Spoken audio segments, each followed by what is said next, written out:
আল্লাহর নবী আমার আদবের সঙ্গে বসে গেলেন। ছোট্ট ছেলেটি লক্ষ্য করে দেখে আমার মতন একজন বাচ্চা ছেলেকে দেখে মানুষটি আদবের সঙ্গে বসে গেলেন। তার মানে কোনো সাধারণ মানুষ নন, নিশ্চয়ই কোনো মহান ব্যক্তি হইবে। আমার ভাইয়েরা, তারপরে ছোট্ট ছেলেটির পত্র নিয়ে আল্লাহ নবীর হাতে তুলে দিলেন। আমার ভাইয়েরা, আল্লাহ নবী আমার দেখতে পেলেন পত্র লেখা আছে, আপনি মোহাম্মদ আপনার দুইজন সাথে হযরত আবু বকর এবং হযরত ওমর সহ আপনাদের তিনজনকে অমুক দিন দ্বিপ্রহরে আমার বাড়িতে দাওয়াত রইল। আল্লাহর নবী আমার দাওয়াত কবুল করে দিলেন।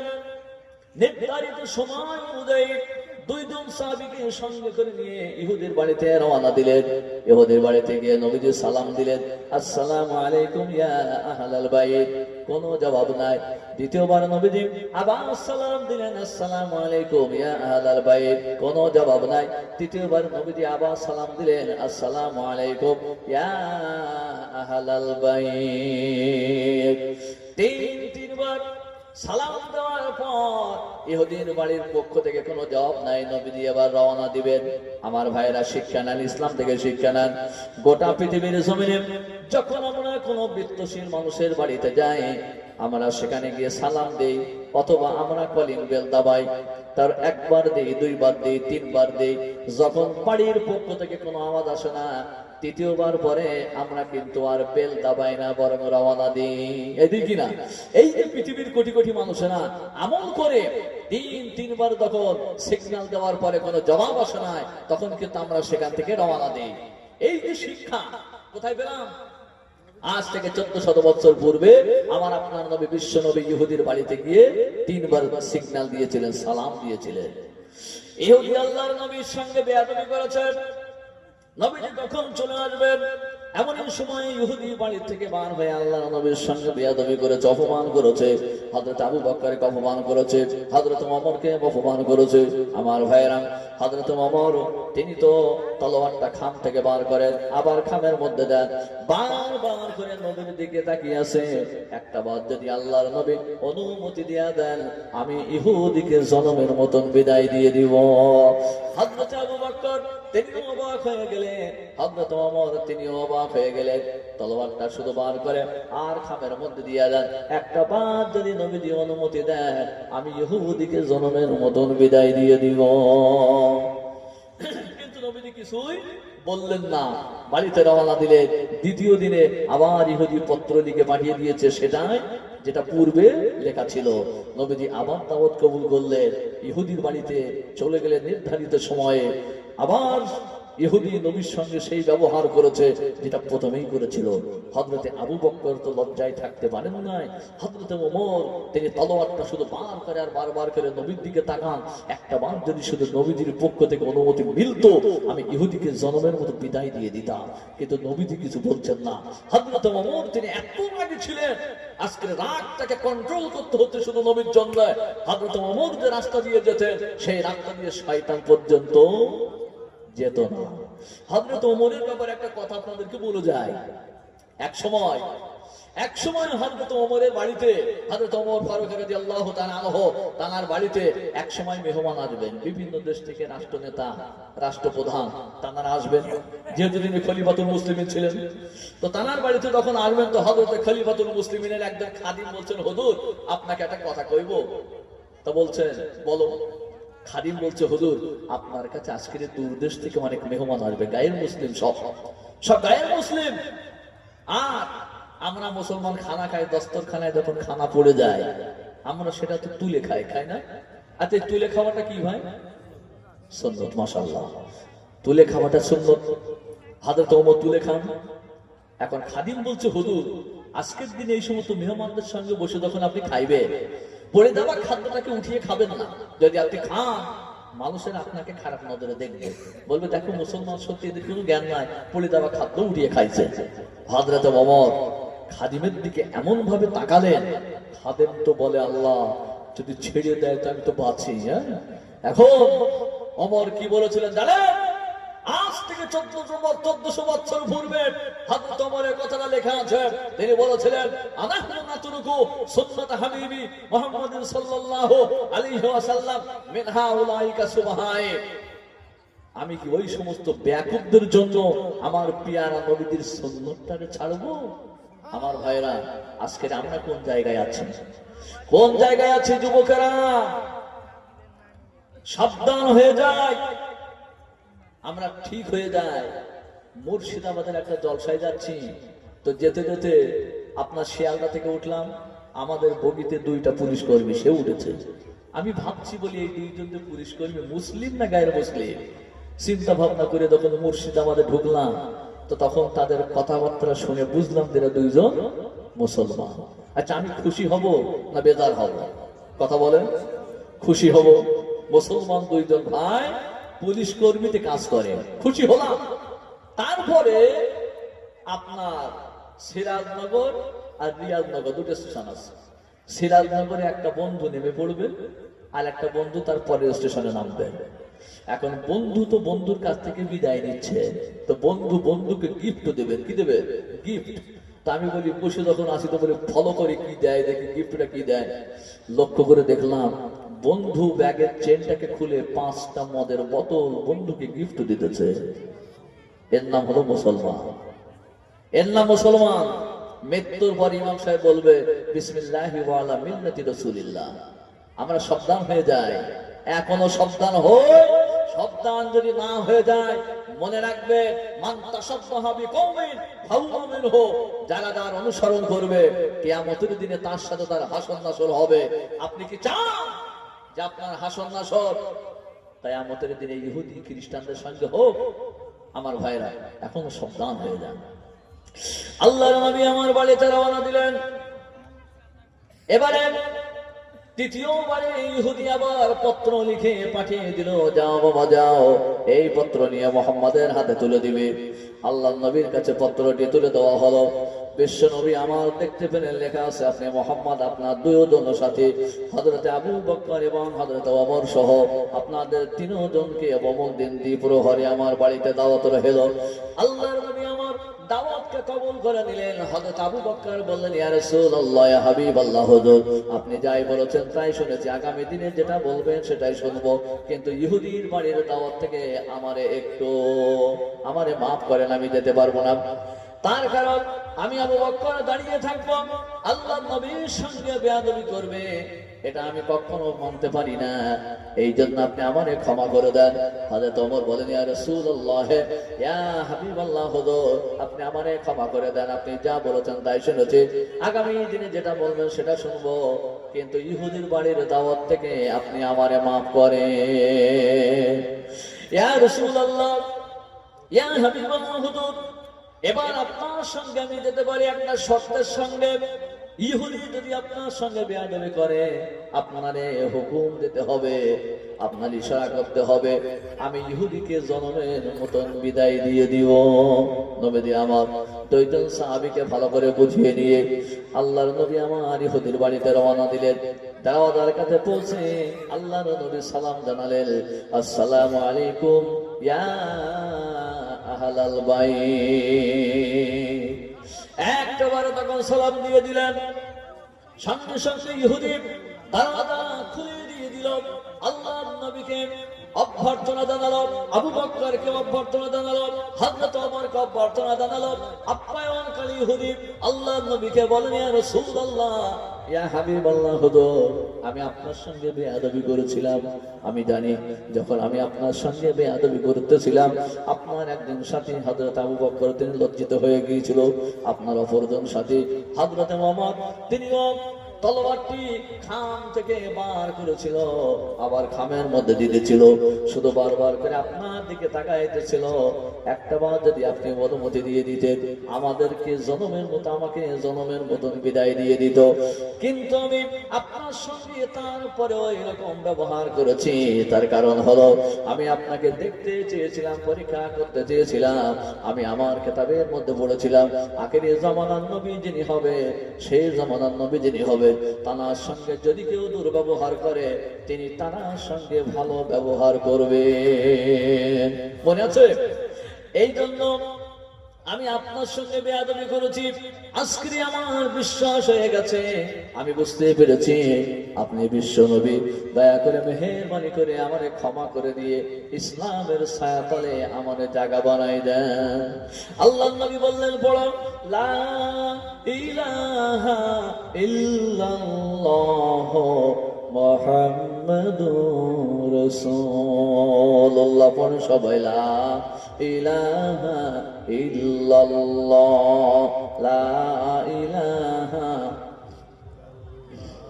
লা ইলাহা ইল্লাল্লাহ মুহাম্মাদুর রাসূলুল্লাহ। সঙ্গে সঙ্গে ইহুদির ছোট্ট ছেলেটি ছুটে এলো। মনে আছে যে ছোট্ট ছেলেটি পত্র নিয়ে গিয়েছিল? ওই ছোট্ট ছেলেটি ছুটে এসে আব্বাকে জড়িয়ে ধরে বলে, আব্বা গো, এই মানুষটার কাছে কোন জিনিস পড়ে নিয়েছো, আমারও একটু বড় সুযোগ করে দেন। তার কারণ আমি যখন পত্র নিয়ে গিয়েছিলাম, আমার মনে আছে এই মানুষটি আমাকে দেখবার সঙ্গে সঙ্গে আদবের সঙ্গে বসে গিয়েছিল। আমি সেদিন বুঝতে পেরেছিলাম এই মানুষটা কোনো সাধারণ মানুষ না, নিশ্চয়ই কোনো মহান ব্যক্তি হবে। এই জন্য আপনার সঙ্গেও আমারও একটু পড়িয়ে দেন। আল্লাহর নবী আমার বাপ এবং বেটা দুইজনকে পড়িয়ে দিলেন, লা ইলাহা ইল্লাল্লাহ মুহাম্মাদুর রাসূলুল্লাহ। সকলে পড়ুন সুবহানাল্লাহ ওয়ালহামদুলিল্লাহ, লা ইলাহা ইল্লাল্লাহ, সুবহানাল্লাহ ওয়ালহামদুলিল্লাহ, লা ইলাহা, লা ইলাহা ইল্লাল্লাহ মুহাম্মাদুর রাসূলুল্লাহ। আমার ভাইরা, সুতরাং নবীজি ব্যবহারের দিকে যদি লক্ষ্য করা যায়, তিনি যে বিশ্ব নবী, শুধু এই জায়গায় বসে নয়, বিশ্ব পার্লামেন্টেও দাঁড়িয়ে বলবেন তিনি বিশ্ব নবী, হাতে কোনো সন্দেহ নাই। সেই নবীর উপরে ভালোবাসা রাখতে হবে, মহব্বত রাখতে হবে। সেই মহব্বতের পরিচয় আমাদেরকে দিতে হবে। মনে রাখবে, রাসূলের উপরে মহব্বত যাদের আছে, আল্লাহর উপরে মহব্বত যাদের আছে, তারা কখনো পৃথিবীর সম্পদের উপরে মায়া রাখতে পারে না। পারে? কখনো মায়া রাখতে পারে না। তারা দিলকে উজাড় করে দিয়ে আল্লাহর রাস্তায় তাহারা সম্পদ দিয়ে দেয়। আমার বন্ধুগণ, মনে রাখবে, একটা ছোট্ট কথা আপনাদেরকে বলি। নিশ্চয়ই আপনারা নাম শুনেছেন, সুলতান মাহমুদ গজনবীর নাম কি আপনারা শুনেছেন? নিশ্চয়ই শুনবেন। তিনি একজন ভালো শাসক ছিলেন, একজন ভালো বাদশা ছিলেন। সুলতান মাহমুদ গজনবীর জীবনে একটা স্বপ্ন ছিল। আমার মায়েরা বোনেরা ভালো করে শোনেন, সুলতান মাহমুদ গজনবীর জীবনে একটা বড় আশা ছিল। সে দীর্ঘ 20 বছর ধরে 100 রাকাত নফল নামাজ আদায় করেছে, আর আল্লাহর কাছে 2টা জিনিস চেয়েছে। বলবো আপনাদেরকে, 2টা জিনিস চেয়েছে আল্লাহর কাছে, কিন্তু তার স্বপ্ন পূরণ হয় না। এই সুলতান মাহমুদ গজনবী একদিনে গভীর রাত, বাদশাহিত্ব সেজে যখন তিনি বাড়িতে ফিরতেছিলেন, লক্ষ্য করে দেখলেন যে তার বাড়ির মেন দরওয়াজা, মেন গেটে যে লাইটটা জ্বলছে, একটা এতিম ছেলে, মাদ্রাসার এতিম ছেলে, কোরআন পড়নেওয়ালা ছেলে, শীতের রাতে তার গায়ে হালকা জামা, হাতে কোরআনটা নিয়ে দাঁড়িয়ে আছে। তার মেন গেটের পাশে যে আলোটা আছে, ওই আলোয় দাঁড়িয়ে দাঁড়িয়ে আল্লাহর কালাম তেলাওয়াত করে। গভীর রাতে সুলতান মাহমুদ গজনবী যখন এই অবস্থা দেখলেন, তিনি ডাক দিলেন, বাবু শোনো। ছেলেটি ভয় খেয়ে গেল, বাদশা দেখে ফেলেছে, না জানি কিছু করে কিনা তার ঠিক নাই। আমার ভাইয়েরা, এই ছোট্ট ছেলেটা যখন কাছাকাছি গেল, সুলতান মাহমুদ গজনবী বললেন, বাবা, এই শীতের রাতে তোমার কি কোনো আলো নাই, ল্যাম্প নাই? তুমি কেন একা একা দাঁড়িয়ে এই গেটের পাশে দাঁড়িয়ে পড়ো? তোমার গায়ে কেন হালকা একটা জামা আছে? কোনো ভালো জিনিস নাই, কোনো চাদর নাই, কোনো জ্যাকেট নাই, কোনো ভালো তুলো জাতীয় কোনো জিনিস নাই। তুমি কেন কান্নাকাটি? তুমি কেন এই রাতে, গভীর রাতে কোরআন নিয়ে পড়ো? কেন তুমি এখানে এসেছো? ছোট্ট ছেলেটি জবাব দিলাম, সুলতান মাহমুদ গজনবীকে বললো, জাহাপানা, আমি হতভাগা, আমার বাপ নাই দুনিয়ার জমিনে, আমার বাপ নাই। আমার বাপ দুনিয়ার জমিন থেকে চিরতরে বিদায় নিয়েছেন। আমার মা বেঁচে আছে। মা পরের বাড়িতে কাজকর্ম করে, যতটুকু পয়সা উপার্জন করে মা সংসার চালায় আর আমারে দেয়। আমারে পর্যাপ্ত পরিমাণ জিনিস যেটা লাগবে সেটা দিতে পারে না। আমার কোনো ল্যাম্প নাই। মাদ্রাসার একটা ছেলে, তার ল্যাম্প ল্যাম্পে আমি পড়াশোনা করি। যখন তার পড়া মুখস্থ হয়ে যায়, ল্যাম্পটা বন্ধ করে দিয়ে সে ঘুমায় পড়ে। কিন্তু আমার কাছে ল্যাম্প কেনার পয়সা নাই। আর আমি ভাবলাম আমার তো পড়া এখনো মুখস্থ হয় না, কেমন করে মুখস্থ করবো? যদি কিনা বাড়িতে যাই, বাড়িতে গেলে ওস্তাদ আমারে মারবে। এই জন্য ভাবলাম আপনার বাড়ির বেনগিতে যখন আলোটা জ্বলছে, এই আলোয় দাঁড়িয়ে দাঁড়িয়ে আমি কোরআন পাকটা একটু তেলাওয়াত করে নিই। আমার বন্ধুগণ, সুলতান মাহমুদ গজনবী কথাগুলো শুনতেছিলেন। তারপরে ছেলেটাকে ডেকে নিয়ে বাড়িতে নিয়ে গেলেন। বাড়িতে নিয়ে গিয়ে সুলতান মাহমুদ গজনবীর সিংহাসন, যেটা ওই সিংহাসনে বসাই দিয়েছে। এবারে বসাই দিয়ে ছোট্ট ছেলেটিকে বলে, বাবা বলো দেখি, বলো তোমার জীবনে কি কি লাগবে, তার মানে কত টাকা তোমার লাগবে, আর ল্যাম্পও কিনতে কত টাকা লাগবে, শীতের বস্ত্র কিনতে কত টাকা লাগবে, মাদ্রাসায় নাস্তা করতে তোমার কত টাকা লাগবে, আর তোমার মায়ের সংসার চালাতে গিয়ে কত টাকা লাগবে। একেবারে 2 বছরের হিসাব টেনে যত পয়সা লাগবে সমস্ত পয়সাগুলো গুছিয়ে এই ছোট্ট ছেলেটি, এতিম ছেলেটির হাতে তুলে দিল। এইবার এতিম ছেলেটির হাতে যখন তুলে দেওয়া হলো, এতিম ছেলেটি খুশি হয়ে গেল। আরে আমি টাকা পেলাম, তার মানে ল্যাম্প কিনবো, ল্যাম্প কিনবো, আমি নিজের ল্যাম্পে পড়াশোনা করবো। বড় খুশি হয়ে গেলেন। এবারে সুলতান মাহমুদ গজনবী বললেন, বাবা তুমি খুশি তো? ছেলেটি বলল, আমি বড় খুশি। এবারে বিদায় নেবে। সুলতান মাহমুদ গজনবী ডাক দিলেন, বাবা শোনো। ছেলেটি দাঁড়িয়ে গেল। এবারে তিনি বললেন, বাবা আমার জীবনে 2টা আশা আছে। দীর্ঘ 20 বছর ধরে আল্লাহর কাছে আমি 100 রাকাত করে নফল নামাজ আদায় করি, আর আল্লাহর কাছে 2টা জিনিস চাই। এই 2টা জিনিসের স্বপ্ন আমার পূরণ হয় না। বাবা তুমি আমার জন্য দোয়া করে দেবে, আল্লাহ যেন ওই 2টা জিনিস আমার আশা পূরণ করে। ছোট্ট ছেলে এতিম ছেলেটি বলে, সুলতান মাহমুদ গজনবী যা বলো, সেই 2টা আশা কি? তখন তিনি বললেন, সেই 2টা আশা বড়, কিন্তু তুমি কি পারবে? বলে বলুন না একবার। এবারে তিনি বললেন, আমার 1 নম্বর আশা হলো, আমি স্বপ্নের মাধ্যমে আল্লাহর কাছে বারবার করে আমি স্বপ্নের মাধ্যমে আল্লাহর কাছে দোয়া চেয়েছি, যাতে আল্লাহ রাব্বুল আলামিন তিনি তার হাবিবের দর্শনটা আমাকে দিয়ে দেন। 1 নম্বরের আশা, আমি আল্লাহর কাছে দোয়া চাই, এবং আল্লাহ স্বপ্নের মাধ্যমে তুমি তোমার পিয়ারা নবীর দিদার আমাকে দিয়ে দেন। আর 2 নম্বরের আশা হচ্ছে, এই পৃথিবীর জমিনের শ্রেষ্ঠতম ব্যক্তি যে আল্লাহ, সেই শ্রেষ্ঠতম ব্যক্তিকে যেন আমি দেখতে পাই, আমি তাহাকে খেদমত করব। আমার বন্ধুগণ, এবারে ছেলেটি বলছে, এতিম ছেলেটি বলছে যে, আপনা আপনার এই আশা আল্লাহ পাক পূরণ করাবে। বাদশা অবাক হয়ে গেলেন, আমি দীর্ঘ 20 বছর ধরে নফল নামাজ আদায় করছি, আল্লাহ পাক আমার আশাকে পূরণ করেন না, তুমি বলছো আশা পূরণ হয়ে যাবে? তিনি বললেন, হ্যাঁ আশা পূরণ হয়ে যাবে। আমার বন্ধুগণ, এই আশা পূরণ কিভাবে হবে? কিভাবে হবে? এই ছোট্ট এতিম ছেলেটি বলল যে আপনার আশা পূরণ হয়ে যাবে, কথা দিয়েছেন, তার আশা পূরণ হবে, নবীজিকে দেখতে পাবে, আর পৃথিবীর সবচাইতে শ্রেষ্ঠতম ব্যক্তিকে তাকেও সে জানতে পারবে। তবে এই 2টা কথা জানার আগে সুলতান মাহমুদ গজনবী যেমন এতিম ছেলেটার তার মনটা ভরিয়েছে, তার প্রাণটা উজাড় করে দিয়েছে, দিয়ে তাকে তার হাতে তুলে দিয়েছে, সম্পদ তুলে দিয়েছে। আপনাদের কাছে অনুরোধ করে বলবো যে প্রতিষ্ঠান, যে মাদ্রাসার কথা একটু আগে মাস্টার সাহেব বলতেছিলেন, আপনাদের মহব্বতের ভালোবাসা, সেই মহব্বতের ভালোবাসা যে মাদ্রাসা, সেখানে বাচ্চারা পড়াশোনা করবে, কোরআন তেলাওয়াত করবে।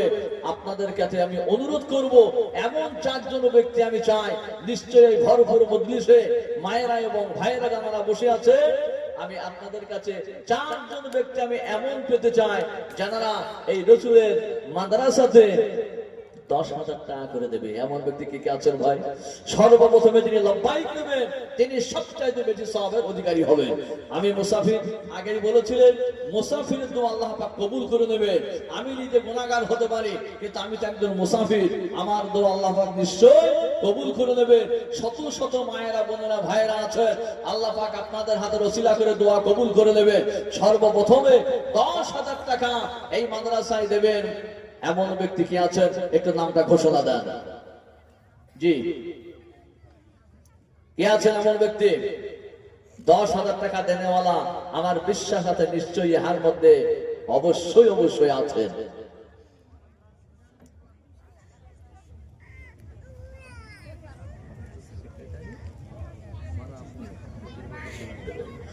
নারে তাকবীর, একটু চিল্লায় তাকবীরটা দেন। নারে তাকবীর, নারে তাকবীর। মাদ্রাসার সেক্রেটারি সাহেব সকলে বলুন জিন্দাবাদ। মাদ্রাসার সেক্রেটারি সাহেব, মাদ্রাসার সেক্রেটারি সাহেব, নারে তাকবীর।